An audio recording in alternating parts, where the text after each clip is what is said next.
La rue du diamant reprend l'ensemble des étapes qui vont de la pierre brute au diamant qui brille de mille feux sur un bijou. Cette filière est aussi un processus économique dont la devise est le dollar. C'est ensuite la devise locale qui est utilisée au niveau du commerce de détail. Le diamant est un minéral qui acquiert sa beauté et sa structure remarquables dans les profondeurs de la Terre, lorsqu'il est soumis à des conditions de température et de pression extrêmes, il y a 3,3 milliards d'années. Les atomes de carbone s'ordonnent alors en une structure pyramidale et finissent par former le plus dur des minéraux terrestres, un diamant. Bien que l'on produise aussi des diamants artificiels actuellement, seuls des diamants naturels sont utilisés en joaillerie. Comme la création d'un diamant taillé est un processus qui prend du temps, les étapes suivantes sont d'autant plus importantes pour la chaîne d'approvisionnement à travers le monde. Les coûts de production directement liés à l'extraction des diamants bruts s'élèvent annuellement à 5 milliards de dollars pour l'industrie minière. Ces coûts correspondent au salaire, à l'équipement et à l'énergie.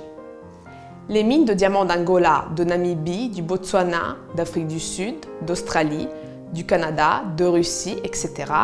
écoulent leur production sur le marché pour un prix de vente d'environ 13 milliards de dollars, soit une différence de 8 milliards de dollars. Cette somme ne constitue pas pour autant un bénéfice net, car les exploitations minières ont encore d'autres frais qui sont liés à l'exploitation, aux investissements et à la vente.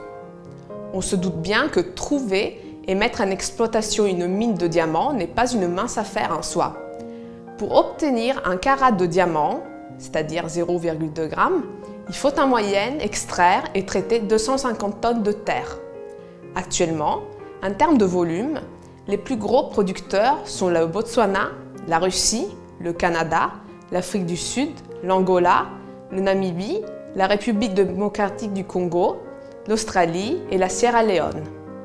À l'heure actuelle, De Beers est le leader mondial en activité minière, en extraction et en commercialisation de diamants bruts. L'entreprise est active sur 19 sites miniers et produit en gros la moitié de l'offre mondiale de diamants. Cette société opère dans les mines d'Afrique du Sud, du Botswana, de Namibie et de Tanzanie.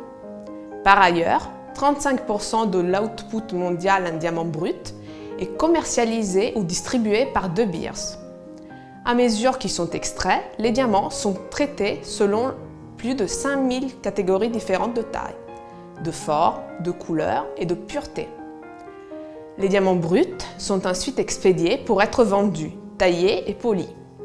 Les diamants bruts sont vendus aux ateliers de taille et de polissage pour un montant qui avoisine les 14 milliards de dollars. Au niveau mondial, les diamants bruts sont pour la plupart envoyés en Inde, où ils sont taillés par des professionnels spécialisés et expérimentés, utilisant des équipements industriels de haute technologie. Une fois taillés, les diamants retournent sur le marché pour 19 milliards de dollars. En bout de filière, en phase de commercialisation au détail, leur valeur atteint les 60 milliards de dollars. Quelques exemples de détaillants opérant dans le monde entier et se situant à la fin de la chaîne de production du diamant sont Bonna, Tiffany & Co, Cartier et Van Cleef & Arpels.